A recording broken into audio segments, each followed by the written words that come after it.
ஆடுகின்றானடி தில்லையிலே அதை பாட வந்தேன் அவன் எல்லையிலே திங்களும் ஆட சூளமும் ஆட வீசடை மீது ஒரு கங்கையும் ஆட ஆடுகின்றானடி தில்லையிலே. போய் நல்லா எழுதாரு. இந்த முருகனை பற்றியும் சிவனை பற்றியும் பாட்டுகள் சொல்லுங்க. முருகனை பற்றி சிவனை பற்றிலாம் நான் எழுத மாட்டேங்க. இல்லை இது என்னப்போ இது என்னப்போ சினிமாவுக்கு போகும்போது அவங்க கச்சேரியில் பாட போகிறாங்க, உங்கள் பேரையும் சொல்ல போகிறது கிடையாது, அதனால் நீங்கள் எழுதுங்கன்னா ரொம்ப வற்புறுத்தி குன்னக்குடி வைத்தியநாதன் தான் அந்த பாட்டை என்னை எழுத வச்சது, முருகன் பாட்டை.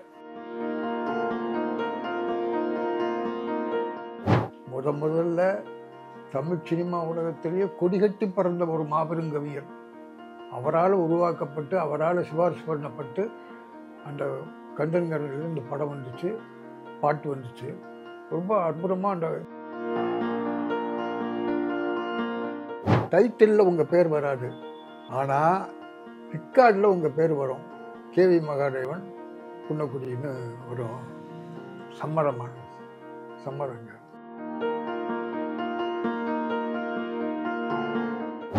அண்ணா தலைமை தாங்கி பேசுகிறாரு. இந்த தம்பி அற்புதமாக எழுதியிருக்கிறாப்புல, நிறைய எழுதணும்னு என்னை வாழ்த்தி பேசுகிறாரு. அப்படி வாழ்த்தி அண்ணா பேரறிஞர் அண்ணா சொன்னதையே நாம் வெளிப்படுத்தவே இல்லையே. அது ஒரு பெரிய சமாச்சாரம். அதுக்கு பின்னால் அதை புரட்சி தலைவர் எம்ஜிஆர் அந்த நாடகத்தை பார்த்து பாராட்டினார். அவர் 2வது நாளோ 3வது நாளோ படம் பார்க்க போகிறேன். போகும்போது எனக்கு பக்கத்தில் இருக்கிறவங்க, நான் யாருன்னு தெரியாதில்லை, யாருக்குமே தெரியாதில்லை. அப்போது போய் உட்காந்து பக்கத்தில் இருக்கிறவங்க அந்த பாட்டு வந்த உடனே அவங்க 2 பேரும் சொல்கிறாங்க, இந்த கண்ணதாசன் நல்லா எழுதியிருக்காண்டா அந்த பாட்டை அப்படின்னாங்க. எனக்கு கண்ணதாசன் நல்லா எழுதியிருக்காருன்னு சொல்லிக்கிட்டு இருக்காங்க, நான் தான் எழுதினேன்னு திரும்பி சொல்லக்கூடாதுன்ட்டு பேசாமல் விட்டேன். ஏன்னா தமிழ் சினிமா உலகத்திலேயே ஒரு சிலருக்கு தான் டியூனை கேட்ட உடனே பாட்டு எழுதுகிற சக்தி இருந்தது. எழுதுகிற சக்தி யாருக்குன்னா கண்ணதாசன் இருந்தது, பாலிக்கு இருந்தது, எனக்கு இருந்தது. எந்த டியூனை கொடுத்தாலும் நான் உடனே எழுதிடுவேன். அதுக்கு என்ன காரணம்னா, பொறுமையில் சிறந்த பூமியும் உண்டு, பூமியை மெஞ்சும் தாய்மனம் உண்டு, கோவிலில் ஒன்று குடும்பத்தில் ஒன்று, கருணையில் தாயும் கடவுளும் உண்டு.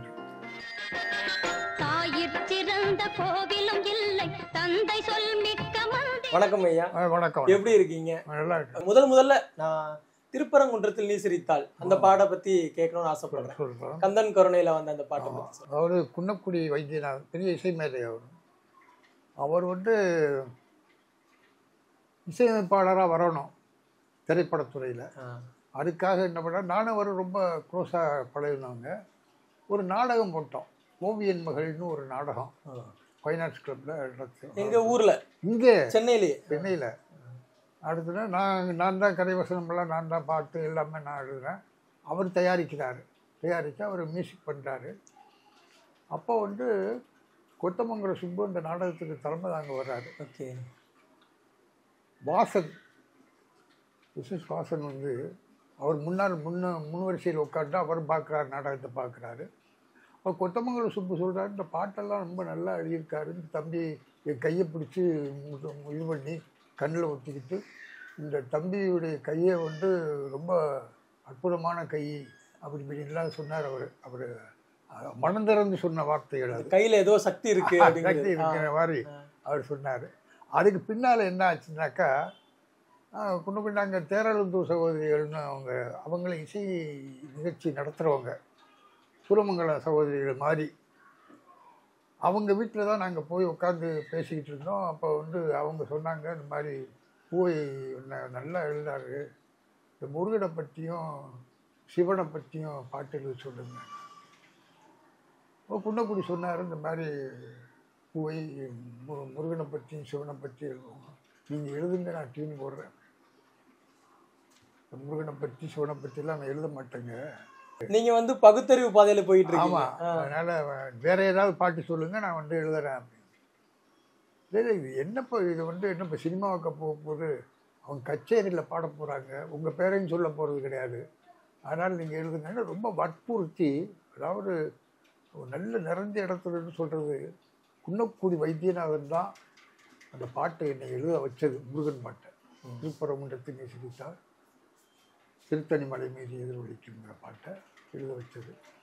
அதுக்கு பின்னால் என்ன பண்ணோம், ஒரு ஆடுகின்றானடி தில்லையிலேன்னு பாட்டு, 2 பாட்டும் எழுதிட்டோம். கச்சேரியில் பாடுறாங்க.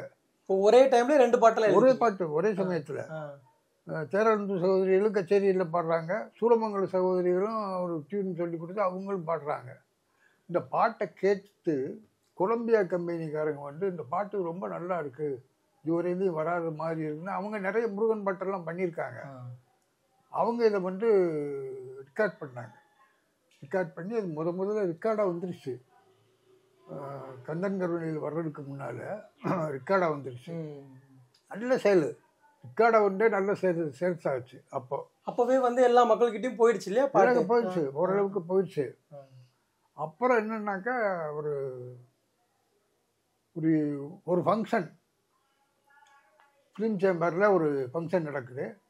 அதில் Kaviyarasar Kannadasan, ALS, AP Nagarajan director, இவங்க எல்லாம் இருக்காங்க. இந்த சூலமங்கல சகோதரிகள் இந்த திருப்பரங்குன்றத்தின் நீசித்தால் பாடலை இறைவணக்கமாக அங்கே பாடுறாங்க. உங்களுக்கு தெரியுமா முன்கூட்டியே? தெரியாது, எனக்கு தெரியாது, அதெல்லாம் தெரியாது. அவங்க தான் பாடுறாங்க. அப்போ வந்து கவிஞர் கேட்குறாரு, ஏபி இந்த பாட்டை யார் எழுதினதுன்னு கேளுங்க, நீங்கள் எனக்கு வந்து இந்த வள்ளியும் தெய்வானையும் முருகனை வச்சுக்கிட்டு பாடுற மாதிரி ஒரு சுச்சுவேஷன் சொன்னீங்க, அது வந்து அந்த சுச்சுவேஷனுக்கு இந்த பாட்டு ரொம்ப பொருத்தமாக இருக்குது, அதை கேட்டு வாங்கி அப்படியே வச்சிடலாம் அப்படின்னு முதல்ல தமிழ் சினிமா உலகத்திலேயே கொடிகட்டி பறந்த ஒரு மாபெரும் கவிஞர், அவரால் உருவாக்கப்பட்டு அவரால் சிபாரிசு பண்ணப்பட்டு அந்த கந்தன் கருணையில் இந்த படம் வந்துச்சு, பாட்டு வந்துச்சு. ரொம்ப அற்புதமாக அந்த நிறைய பாட்டு கந்தன் கருணையில் இருக்கிற எல்லா பாடல்களுமே ரொம்ப அற்புதமான பாட்டு. இந்த பாட்டு ரொம்ப சிறப்பாக, அது அந்த காட்சிகளுடைய அந்த வடிவமைப்பும் அவ்வளோ அற்புதமாக இருக்கும். கந்தன் கருணை அந்த பாட்டு பற்றி ரொம்ப அழகாக சொல்லிட்டு இருந்தீங்க, அது உருவான விதம் அப்படின்னு. கண்ணதாசன் ஐயா வந்து நம்ம எல்லாருக்குமே ரொம்ப நல்லா தெரியும், ரொம்ப தமிழ் சினிமாலே கோலோச்சிக்கிட்டு இருந்த ஒரு நபர், மிகப்பெரிய ஆளுமை. அவங்க நமக்கு இது பண்ணுறாங்க, முதல்ல அவங்க மூலமாக வரோம் அப்படிங்கும்போது அந்த ஃபீல் எப்படி இருந்தது உங்களுக்கு? அது எனக்கு ரொம்ப பெருமையாக இருந்தது. ஏன்னா நான் சினிமாவில் பாட்டு எழுதணும், கதை எழுதணும்னு அலைஞ்சிக்கிட்டு இருந்த காலங்கள். அப்போ இந்த வாய்ப்பு எனக்கு வந்து அவர் மூலமாக கிடைக்கும் போது, அவர் சிபாரிசு பண்ணுறாரு அப்படிங்கும்போது ரொம்ப பெருமையாக இருந்தது. அதே மாதிரி ஏபிஎன் வந்து இயக்குநர்களில், நான் பழகின இயக்குநர்களில் ரொம்ப அற்புதமான ஒரு இயக்குனர், எல்லாம் தெரியும் அவருக்கு. அதனால் அவருடைய இயக்கத்தில் வரக்கூடிய அந்த படத்தில் நம்ம பாட்டு இடம்பெறுதுங்கிறது எனக்கு பெரிய பெருமையாக இருக்கும். உங்களுக்கு ஃபஸ்ட்டு நீங்கள் ரெக்கார்டில் பாடிட்டீங்க, எல்லா பக்கமும் அந்த பாடல்கள் ஒழிச்சிட்டு இருக்கு. அப்போ கேட்குறதுக்கும் கந்தன் கருணையில் தியேட்டரில் படமாக பார்க்குறதுக்கும் எப்படி இருந்தது? ரொம்ப வித்தியாசம் இல்லை. அதான் அவங்க சூலமங்கலம் மட்டும் பாடினாங்க ரெக்கார்டில். அதில் கூட சென்னையிலே கண்ட கோட்டம் உண்டுன்னு எழுதியிருந்தேன் பழைய பாட்டு ரெக்கார்டில் இருக்குது, இப்போவும் ரெக்கார்டில் இருக்கும், ரேடியோ ஸ்டேஷன்லாம் இருக்கும். அந்த சென்னையில் கண்ட கோட்டம் உண்டுங்கிறத மாற்றி கொடுத்தவரே கவிஞர் தான். சிறப்புடனே கண்ட கோட்டம் உண்டுன்னு மாற்றி கொடுத்தார். அது எப்படி இருந்தது உங்களுக்கு? நம்ம எழுதிட்டோம், நம்ம எழுதி முடிச்சிட்டோம், ஆனால் கவிஞர் வந்து மாத்துறாங்களே அப்படிங்கும்போது? ஏங்க அவரை பற்றி நான் வந்து உயர்வாக நினச்சிக்கிட்டு இருக்கிறவன், அதுவும் சிறப்புடனே தானே சேர்த்து கொடுத்துருக்காரு. அது வந்து நம்ம வந்து எப்படி அது சரியில்லை நம்ம சொல்ல முடியுமா? அப்பவும் ஏபிஎன் சொன்னார், செங்குட்டுவன் கவிஞர் சொன்னார், சிறப்புடனேன்னு எழுதி கொடுத்துருக்காரு, நீங்கள் வேறு ஏதாவது வார்த்தைகள் போடணும்னா போடுங்க அப்படின்னு. இதில் இன்னொரு பெரிய விசேஷம் என்னென்னா, கந்தன் கருணைக்கு கேவி மகாதேவன், திரையிசை திலகம் கேவி மகாதேவன் தான் மியூசிக் டைரக்டர். குன்னக்குடி இசை குன்னக்குடியிட்ட வந்து அதை வாங்குகிறாங்க, பாட்டை இசையோடு சேர்த்து வாங்குகிறாங்க. அப்போ குன்னக்குடியிட்ட ஏபிஎன் சொல்லிட்டார், இந்த மாதிரி குன்னக்குடி இந்த பாட்டை பயன்படுத்துகிறோம், டைட்டிலில் உங்கள் பேர் வராது, ஆனால் ரெக்கார்டில் உங்கள் பேர் வரும், கேவி மகாதேவன் குன்னக்குடின்னு வரும், சம்மரங்க. அப்புறம் இந்த கேவிஎம்கிட்ட வந்து ஏபிஎன் சொல்கிறாரு, இந்த மாதிரி மாமான்னு தான் கூப்பிடுவாங்க எப்போவுமே, நீங்கள் வந்து வேறு டியூன் வேணுன்னா போட்டுக்கிறங்க, எங்களுக்கு இந்த வரிகள்லாம் நல்லா இருக்குது, அதனால் வேறு டியூன் வேணும். அவர் சொன்ன பெருந்தன்மையோடு சொன்ன பாசம், ஏன் இந்த டியூனே குன்னக்குடியின டியூனே ரொம்ப நல்லா இருக்குது, நீங்கள் அவர்கிட்ட கேட்டு அப்படியே பயன்படுத்தலாமே அப்படின்னு பெருந்தன்மையோடு சொன்ன ஒரு பெரிய இசை மேலே. தொழில் போட்டி பொறாமை எதுவுமே இல்லை. அந்த தியேட்டர்ல பார்த்ததுக்கு அப்புறம் ஊர்ல வந்து என்ன சொன்னாங்க, வீட்டுல உள்ளவங்களாம் அவங்கள பார்த்து தியேட்டர்லயே என்னன்னாக்கா 2வது நாளோ 3வது நாளோ படம் பார்க்க போறேன். போகும்போது எனக்கு பக்கத்தில் இருக்கிறவங்க, நான் யாருன்னு தெரியாது இல்லை, யாருக்குமே தெரியாது இல்லை. அப்போ போய் உட்காந்து பக்கத்தில் இருக்கிறவங்க அந்த பாட்டு வந்த உடனே அவங்க 2 பேரும் சொல்றாங்க, டேய் இந்த கண்ணதாசன் நல்லா எழுதியிருக்காண்டா அந்த பாட்டை அப்படின்னாங்க. எனக்கு கண்ணதாசன் நல்லா எழுதியிருக்காருன்னு சொல்லிக்கிட்டு இருக்காங்க, நான் தான் எழுதினேன்னு திருப்பி சொல்லக்கூடாதுன்ட்டு பேசாமல் விட்டுட்டேன். ஏன்னா ஒரு பெரிய மாபெரும் கவிஞருடைய வார்த்தைகளோட நம்மளுடைய வார்த்தைகளையும் ஒப்பிட்டு பேசுறாங்க இல்லையா, அதனால பேசாம அதுவே நமக்கு ஒரு நிறைவா இருந்தது. இல்ல வெளியில யாருக்கிட்டையாவது சொல்லணும் ஒரு எல்லாருக்குள்ளயுமே. ஏன்னா முதல் பாடல் முதல்ல வந்து திரைப்படத்துல வருது அப்படிங்கும்போது அது எல்லா கவிஞர்களுக்கும் உள்ளக்கூடிய வருதான். இல்ல அது அப்போல்லாம் நமக்கு வந்து அவ்வளவு தெரியல, சரியா தெரியாது. ஏன் இன்னும் தமிழ் சினிமா பாட்டுக்கெல்லாம் வர்றதுக்கு முன்னாலே நான் அண்ணாவுடைய தலைமையில என்னுடைய நாடகம் நடக்குது ஒற்றைவாட தியேட்டர்ல. அண்ணா தலைமை தாங்கி பேசுறாரு, இந்த தம்பி அற்புதமாக எழுதியிருக்கிறாப்புல, நிறைய எழுதணும்னு என்னை வாழ்த்தி பேசுறாரு. அப்படி வாழ்த்தி அண்ணா பேரறிஞர் அண்ணா வந்து சொன்னதையே நாம வந்து வெளிப்படுத்தவே இல்லையே. இப்பதான் சமீப காலமாக தான் நான் அதை சொல்லிக்கிட்டு இருக்கிறேன், வெளிப்படுத்தவே இல்லை. அது ஒரு பெரிய சமாச்சாரம். அதுக்கு பின்னால் அதை வந்து புரட்சி தலைவர் எம்ஜிஆர் அந்த நாடகத்தை பார்த்து பாராட்டினார். அவர் ஜெயாமா வந்து உங்களை அந்த பாட்டு ரெக்கார்டிங்லாம் முடிஞ்சதுக்கப்புறம் சினிமா படம் ரிலீஸ் ஆனதுக்கப்புறம் என்ன சொன்னாங்க பார்த்து? அவங்க மேக்கப் ரூமில் இருந்தாங்க, நான் ஸ்டூடியோவுக்கு போயிருந்தேன், எம்ஜிஆர் நடிச்சிட்டு இருந்தார்.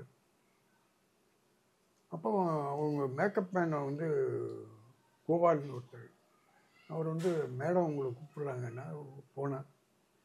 ஒன்று ரொம்ப இதாக அன்பா உட்காருங்க அப்படின்னு சொல்லிட்டு திருப்பரங்குன்றத்து பாட்டு அதை சொல்லி வரிகளெல்லாம் சொல்லி ரொம்ப நல்லா எழுதியிருக்கீங்க அப்படின்னு சொன்னாங்க. திருப்புகழை பாட நல்லா எழுதியிருக்கீங்க. புதிய பூமியில் இந்த நான் தாண்டி காற்று நல்ல முற்று பேச்சு இதெல்லாம் ரொம்ப நல்லா எழுதியிருக்கீங்க. சின்னவர் என்ன சொன்னாங்க அப்படின்னு கேட்டார். சொன்ன இல்லை நல்லா இருக்கு, பாட்டெல்லாம் நல்லா இருக்குன்னு சொன்னாங்க. ஒவ்வொரு வரிக்கு வரி ரசித்தாங்க. சின்னவர்னு அவங்கள யாரை நோட் பண்ணி சொல்கிறாங்க? எம்ஜிஆர். அவங்க அப்படிதான் கூப்பிடுவாங்க. எல்லாருமே சினிமா உலகத்துலேயே பெரும்பாலும் சின்னவர்னு சொல்லுவாங்க. சக்கரபாணியை தான் பெரியவர்னு சொல்லுவாங்களாம். அப்போது வந்து சொன்னாங்க இந்த மாதிரி என்ன சொன்னாங்கன்னா, படங்கள் சொல்கிறேன் நான். சரி நானும் சின்னவர்கிட்ட சொல்கிறேன் உங்களுக்கு அப்படின்னு சொன்னாங்க. அந்த அன்பான அந்த வார்த்தையில் வந்து மறக்கவே முடியாது. அது மட்டும் இல்லை, அதுக்கு பின்னாலேயும் கூட 2-3 இடங்களில் என்னை பற்றி சொல்லியிருக்காங்க. முதலமைச்சராக வந்ததுக்கு பின்னாலே சொல்லியிருக்கிறாங்க. அதுதான் பெரிய வேடிக்கை. அவங்களுக்காக நான் குன்னக்குடி இசையமைப்பில் ஒரு பக்தி பாட்டு, அம்மன் பாட்டு 2 பாட்டு அவங்க பாடுறாங்க. இல்லைம்மா அது வந்து அம்மா என்றால் அன்புன்னு பாட்டு வந்துச்சு இல்லையா, அம்மா என்றால் அந்த சமயத்தில் அதுக்கு பின்னால் தான் அவங்க பாடுறாங்க. அது தனி பாட்டு, அது சினிமாவில் இல்லாத பாட்டு. அதையெல்லாம் அவங்க ஞாபகம் வச்சுக்கிட்டு சொல்கிறாங்க மேடையில். இப்போது திருப்பரங்குன்றத்தில் நீ சிரித்தால் முருகா எழுதிட்டீங்க, அதே டைமில் தான் வந்து ஆடுகின்ற நடித்தில்லையிலையும் எழுதியிருக்கீங்க. ஆமாம், முருகனுக்கும் சிவனுக்கும் சேர்ந்து ஒரு பாட்டு எழுதுறீங்க. ஆனால் 2 வேற படங்கள்ல உபயோகிக்கப்படுது. அது எப்படி இருந்தது உங்களுக்கு? இது வந்து ராஜராஜ சோழன்ல வந்த பாட்டு இல்லையா, ஆடுகின்ற நடித்தில்லையில. இந்த ஆடுகின்ற நடித்தில்லையிலைங்கிற பாட்டு முழுசாக எனக்கு கேட்டிங்கன்னா ரொம்ப அற்புதமாக இருக்கும். ஆடுகின்றான் அடி தில்லையிலே அதை பாட வந்தேன் அவன் எல்லையிலே, திங்களும் ஆட சூலமும் ஆட விழிசடை மீதொரு கங்கையும் ஆட ஆடுகின்றான் அடி தில்லையிலே, உலகெனும் மாபெரும் மேடையிட்டான் அதில் உயிர்களை எல்லாம் ஆடவிட்டான், அசைந்திடும் மரஞ்செடி கொடிகளிலும் அந்த அம்பலத்தரசனை ஆடுகின்றான் அடி தில்லையிலே, தந்தையும் தாயும் போல் அவன் இருப்பான் ஒரு தந்தையும் தாயும் அவனுக்கு இல்லை, அந்நாள் தொடங்கி இந்நாள் வரையில் ஆடிய ஆட்டம் முடியவில்லை ஆடுகின்றான் அடித்தில்லையே, பிட்டுக்கு ஏனோ ஆசை கொண்டான் ஒரு பிரம்பால் அடித்ததை தாங்கிக் கொண்டான், மண்ணை படைத்தவன் மண் சுமந்தான் இது மதுரையில் ஆடிய ஆட்டமடி ஆடுகின்றான் அடித்தில்லை. இது அப்போ ஆடுகின்றான் அடித்தில்லையில் வர்ற பாட்டு. இப்போ ஏபிஎன் என்ன பண்ணாரு, அவருக்கு வந்து இந்த பாட்டில் ரொம்ப லைக்கிங், எப்படி திருப்பரங்குன்றத்துக்கு லைக்கிங்கோ அது மாதிரி இதை ரொம்ப விரும்பினார் வச்சிருவோம்ட்டு. அப்போ ஏஎல்எஸ்ல வந்து ஒரு நந்தனார்னு ஒரு படம் பண்ண போகிறதாக இப்போ வந்தது. அப்போ ஏபிஎன் கூப்பிட்டு இது மாதிரி செங்குட்டுவன் நந்தனார் படத்துக்கு இந்த பாட்டை அப்படியே வச்சிடலாம், அதுவும் சிதம்பரத்தை பேஸ் பண்ணி வரக்கூடிய. நானும் சரின்னு சொல்லிட்டேன்.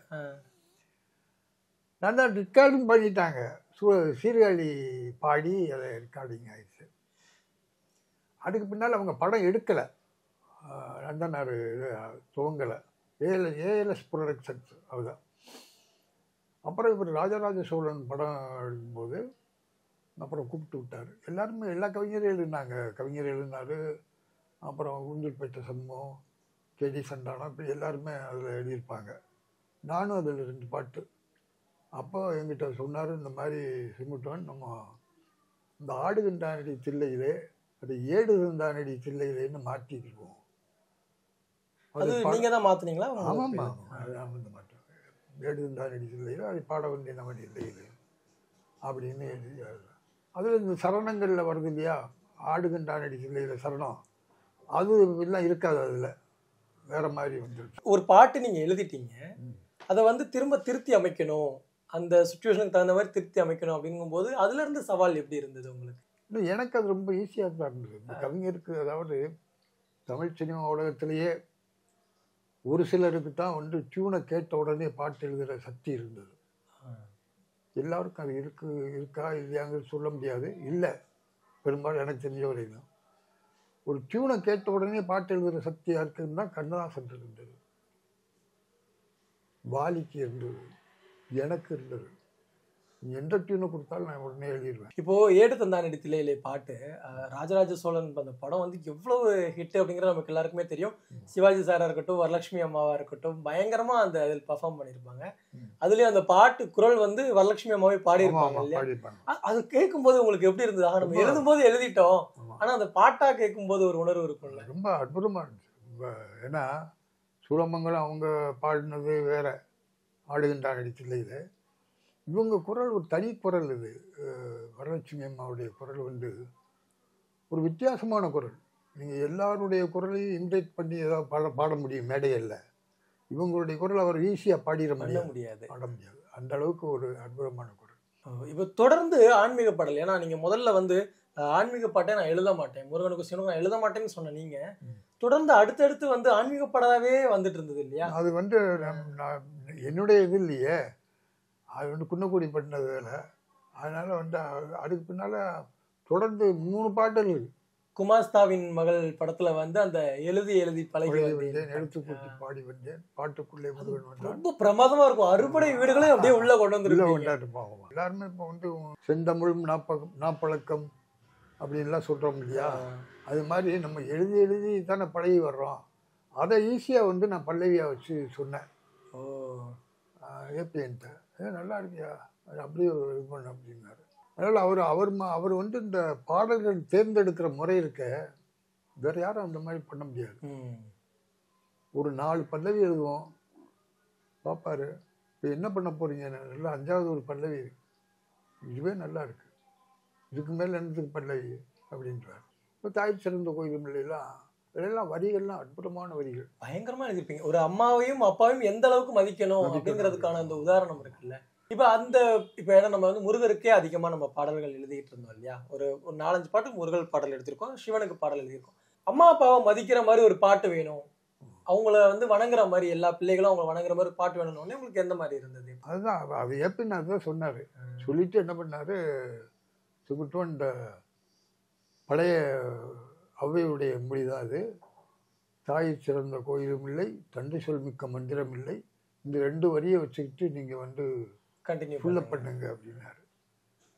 அப்போ நான் அதே அளவில் எழுதினேன், 1000 உறவின் பெருமைகள் இல்லை, அன்னை தந்தையே அன்பின் இல்லை, தன்னலமற்றது தாய் நெஞ்சம், தாய் சிறந்த தன்னலமற்றது தாயின் நெஞ்சம், தாய்மை நிறைந்தது கடவுள் நெஞ்சம், பொறுமையில் சிறந்த பூமியும் உண்டு, பூமியை மெஞ்சும் தாய்மனம் உண்டு, கோவிலில் ஒன்று குடும்பத்தில் ஒன்று, கருணையில் தாயும் கடவுளும் ஒன்று.